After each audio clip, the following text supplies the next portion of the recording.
नमस्कार साथियों, मैं महेश कुमार आपका एमके क्लासेज स्टडी हब पर स्वागत करता हूं। आज साथियों मैं आपके लिए 9 मई का करंट अफेयर्स लेके आया हूं जो आपकी सभी परीक्षाओं में महत्वपूर्ण है। तो सबसे पहले हम देखेंगे राष्ट्रीय समाचार। राष्ट्रीय समाचार में देखेंगे केंद्रीय स्वास्थ्य मंत्री आयुष संजीवनी ऐप का किया शुभारंभ। केंद्रीय स्वास्थ्य एवं परिवार कल्याण मंत्री डॉक्टर हर्षवर्धन ने हाल ही में कोविड-19 के उपचार के लिए आयुष आधारित आयुर्वेद से जुड़ी पद्धतियों पर क्लिनिक रिसर्च स्टडीज और आयुष संजीवनी एप्लीकेशन का शुभारंभ किया है। इससे मेन पॉइंट है आयुर्वेद, योगा एवं प्राकृतिक चिकित्सा, यूनानी सिद्धा, होम्योपैथिक मंत्रालय आयुष के राज्य मंत्री स्वतंत्र प्रभार श्रीपाद योश नाइक जी हैं। Clear?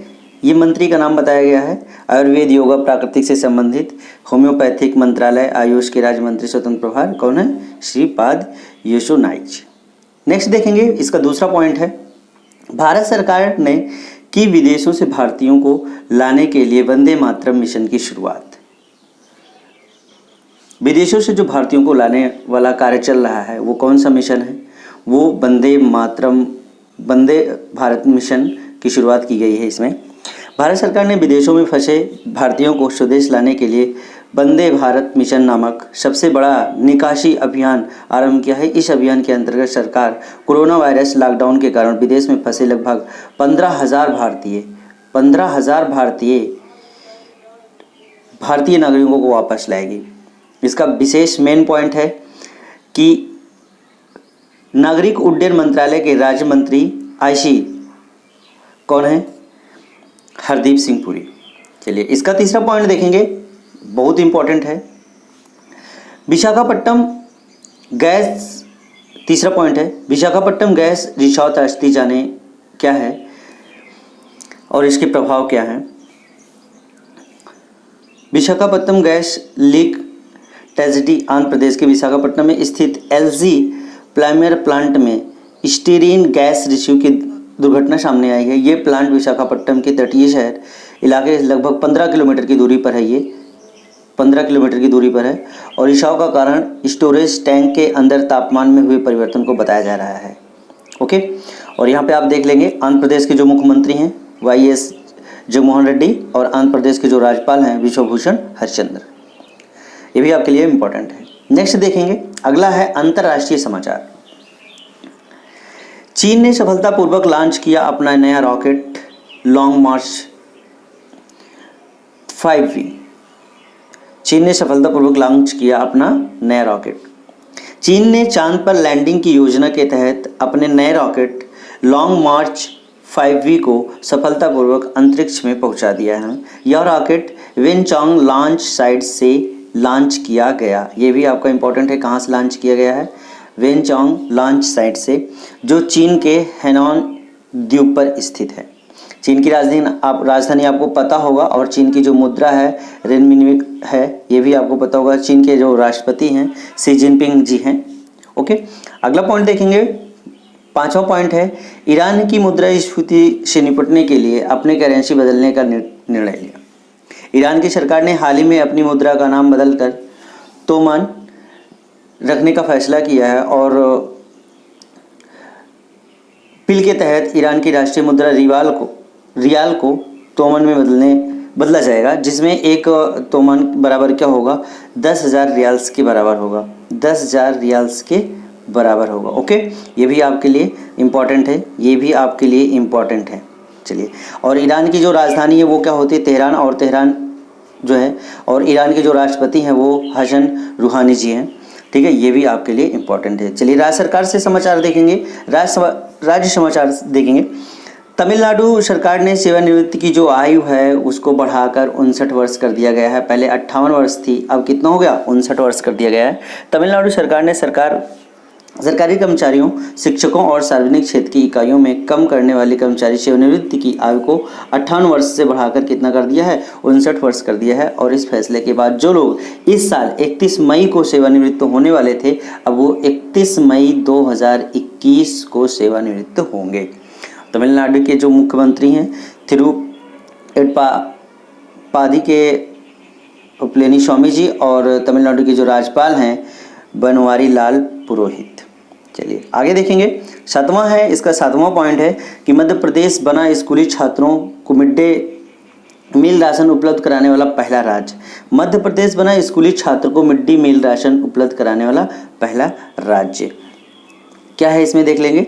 Madhya Pradesh mid day meal दोपहर का भोजन राशन प्रदान करने वाला देश का पहला राज्य बन गया है। राज्य सरकार द्वारा अप्रैल से बंद पड़े स्कूल के बाद अब छात्रों को उनके घर पर आंगनवाड़ी कार्यकर्ताओं, पंचायत प्रतिनिधियों और स्थानीय शिक्षकों की मदद से मिड डे मील राशन का वितरण किया जा रहा है। यहाँ के जो मुख्यमंत्री हैं शिवराज सिंह चौहान जी और राज्यपाल जो हैं लालजी टंडन हैं। नेक्स्ट देखेंगे, महत्वपूर्ण दिन है कल का 8 मई को आपका क्या होता है, 8 मई को रेड क्रॉस दिवस मनाया जाता है। 8 मई, ठीक है, 8 मई वर्ल्ड रेड क्रॉस डे, ठीक है। हर साल विश्व स्तर पर 8 मई को वर्ल्ड रेड क्रॉस डे मनाया जाता है और इस दिन रेड क्रॉस और international committee of the red cross ICRC Henry Dunant की जयंती के रूप में मनाया जाता है और यह दिन उन लोगों को समर्पित है जो भोजन की कमी, विभिन्न प्राकृतिक आपदाओं और युद्ध सहित किसी महामारी से पीड़ित होते हैं। ICRC के अध्यक्ष पीटर मोरर हैं और इसका जो मुख्यालय है वो कहाँ है, जिनेवा स्विट्जरलैंड में है। चलिए नेक्स्ट देखेंगे, द्वितीय विश्व युद्ध के दौरान जान गंवाने वाले लोगों को स्मृति और सम्मान का दिन 8 और 9 मई है, ठीक है। इस दिन जो है जो द्वितीय विश्व युद्ध में अपनी जान गंवा दिए थे उनकी स्मृति के सम्मान के लिए यह दिन रखा गया। तो संयुक्त राष्ट्र द्वारा हर साल 8 और 9 मई को द्वितीय विश्व युद्ध के दौरान जान गंवाने वालों की स्मृति और सम्मान के लिए चिन्हित किया गया है और इस दिन द्वितीय विश्व युद्ध के सभी पीड़ित की श्रद्धांजलि दी जाती है और इस वर्ष द्वितीय विश्व युद्ध की 75वीं वर्षगांठ है। कौन सी वर्षगांठ है, 75वीं वर्षगांठ है। तो चलिए नेक्स्ट इसका पॉइंट देखेंगे। संयुक्त राष्ट्र के जो महासचिव हैं एंटोनियो गुटेरेस जी हैं, ये भी आपके लिए इम्पोर्टेंट है। नेक्स्ट देखेंगे, संयुक्त राष्ट्र UN अंतर्राष्ट्रीय सहयोग को बढ़ावा देने के लिए 24 अक्टूबर 1945 को अंतर्राष्ट्रीय देशों के बीच स्थापित किया गया एक संगठन था ये। चलिए नेक्स्ट देखेंगे, अगला पॉइंट है आपका 10वां पॉइंट है विश्व थैलीसीमिया दिवस 8 मई, ठीक है। हर साल 8 मई को विश्व स्तर पर वर्ल्ड थैलीसीमिया डे मनाया जाता है, यानी विश्व थैलीसीमिया दिवस मनाया जाता है। यह दिन थैलीसीमिया रोग की रोकथाम के लिए उपाय, ट्रांसमिशन से बचने और बच्चों को स्वास्थ्य के लिए जरूरी टीकाकरण की महत्व के बारे में समाज और दुनिया भर के लोगों में जागरूकता फैलाने के लिए मनाया जाता है। देखेंगे आप, निधन, दिग्गज निर्देशक और कथाकार रॉब गिब्स का निधन। जाने माने निर्देशक और कई पिक्चर एनिमेटेड फिल्म की कहानी लिखने वाले रॉब गिब्स का निधन हो गया। उन्हें कई प्रसिद्ध पिक्चर फिल्मों के लिए जाना जाता है, जैसे टॉय स्टोरी, जिसमें टॉय स्टोरी है, फाइंडिंग नीमो है, मास्टर्स यूपी, वाल-ई, कई ऐसी जो है इन और वाल-ई, इनसाइड आउट टू अनवर्ड शामिल हैं। नेक्स्ट देखेंगे, विविध में देख लेंगे आप। दिया मिर्जा 2022 तक बनी रहेंगी UNEF की गुडविल एम्बेसडर। तो संयुक्त राष्ट्र पर्यावरण कार्यक्रम UNEF द्वारा बॉलीवुड अभिनेत्री पर्यावरणविद दिया मिर्जा के भारत के गुडविल एम्बेसडर के रूप में कार्यकाल 22 तक के लिए बढ़ा दिया गया है और इसके अलावा लोकप्रिय अभिनेत्री संयुक्त राष्ट्र के सतत विकास लक्ष्य की समर्थक भी हैं और मिर्जा गुडविल एम्बेसडर के रूप में कार्यकाल बढ़ाने के बाद भी संयुक्त राष्ट्र में स्वच्छ और वायु, स्वच्छ समुद्र, वन्य जीव संरक्षण और जलवायु परिवर्तन सहित प्रमुख क्षेत्र पर संदेश फैलाने के लिए काम करना जारी रखेंगे। तो यहाँ का ये जो संयुक्त राष्ट्र पर्यावरण कार्यक्रम, इसका जो मुख्यालय है वो है नैरोबी, केन्या। ओके, चलिए नेक्स्ट और देख लेंगे। और यहाँ के जो निदेशक हैं वो हैं आपके इंगर एंडरसन, ये भी आपके लिए महत्वपूर्ण है। मौसम विभाग अब पीओके और गिलगित बल्टिस्तान के लिए भी पूर्वानुमान करेगी जारी। भारत मौसम विभाग ने जम्मू और कश्मीर, गिलगित बल्टिस्तान, लद्दाख और मुजफ्फराबाद को जम्मू कश्मीर के मौसम संबंधी उप विभाग को शामिल करना शुरू कर दिया है और इसके साथ ही अब मौसम विभाग इन क्षेत्रों पर मौसम पूर्वानुमान भी जारी करेगा।